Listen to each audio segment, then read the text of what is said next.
Okay, tab 13 is yours. I must admit that I was not present when this activity occurred, but Mr. Feinsman was there. You can call on Lou to talk if you wish.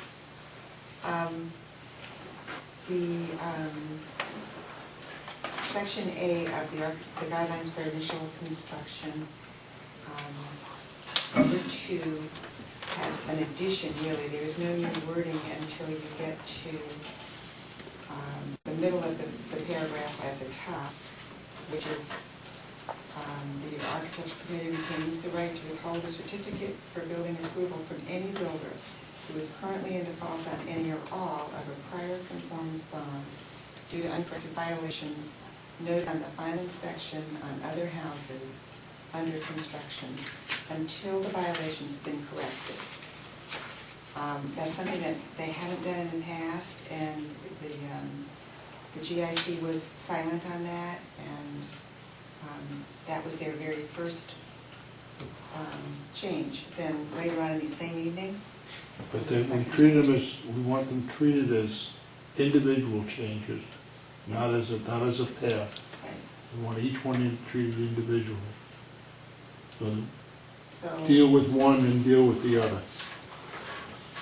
the whole paragraph will read as paragraph 1, but that's why I added addition 1 and addition 2.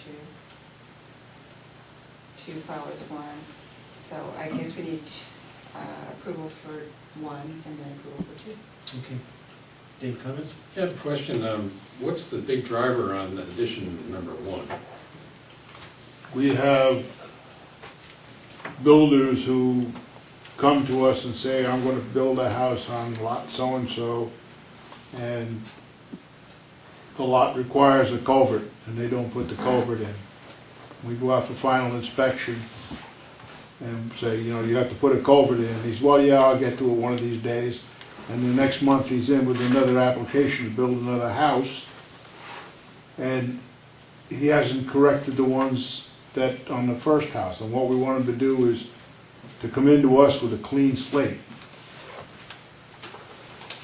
I think that was number 2, actually, Lou. Yeah, it's really number 2. And Dave's Okay. asking about number 1. Well, number 1, I have to look at. I don't have my copy, I don't have copies. I read them backwards. Sorry. We're looking at number 1, right? The builder is default of any or all of construction conformance bond due to uncorrected violations noted on the final inspection. That's number 2. That's number number 2. 2. I read number 2 instead of number 1. Huh? Number 1 is the Architectural Committee will not issue a certificate of building approval to any property owner who is not eligible and in good standing, as that term is defined in the bylaw.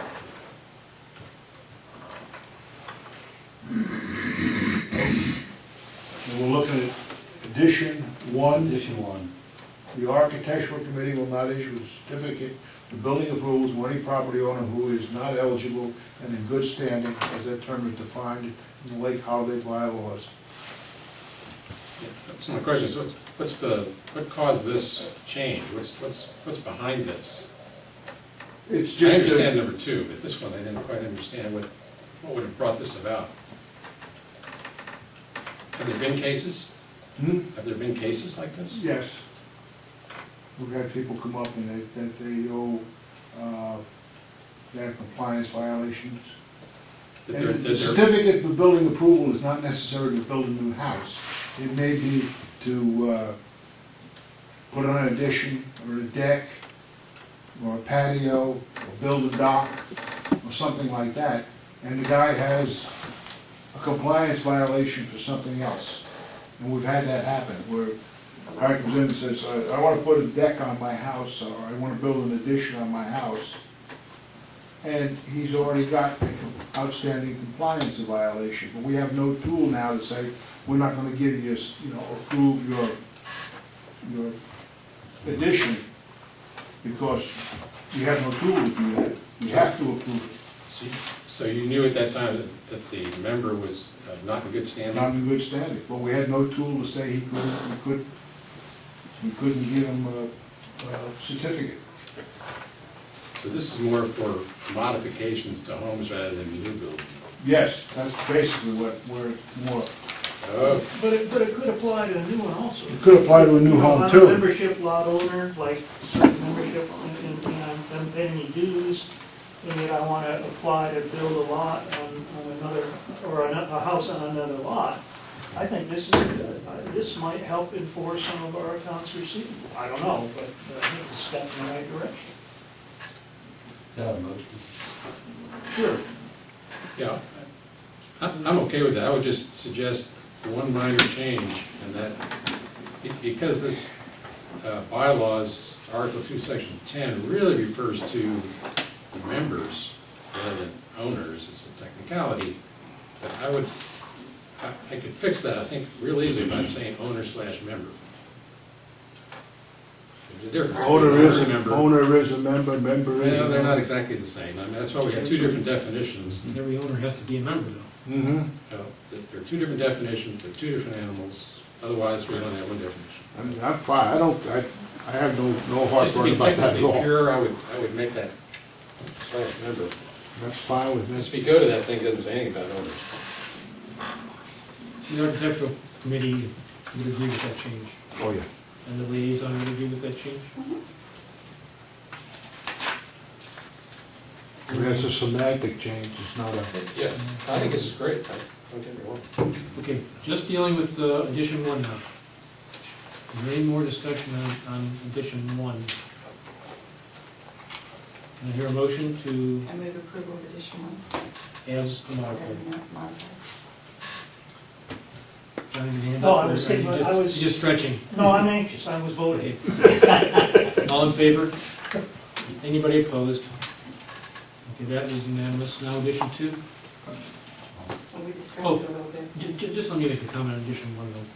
Let's be very clear when a person becomes ineligible. It's the same rules that we use to impose ineligibility for anything else. That means a person has gone through all appeals, all appeal processes, and has either failed in their appeal or has declined to appeal to the board.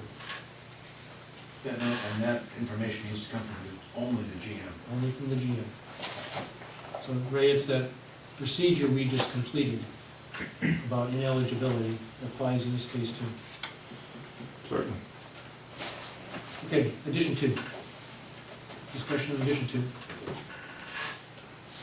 Okay, Move we approve addition 2 as is.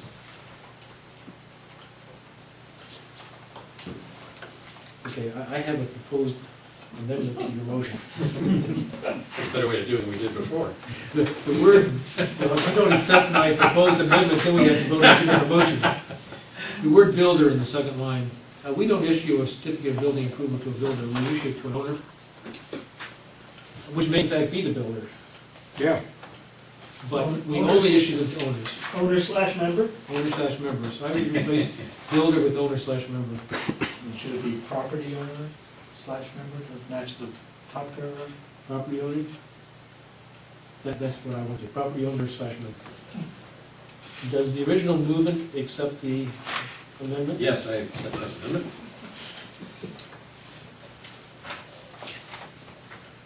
Any further discussion of addition 2? We have a motion on the table to approve it as amended. All in favor? Opposed? thank you, gentlemen. Thank Okay, you. ladies. Thank you. Good work.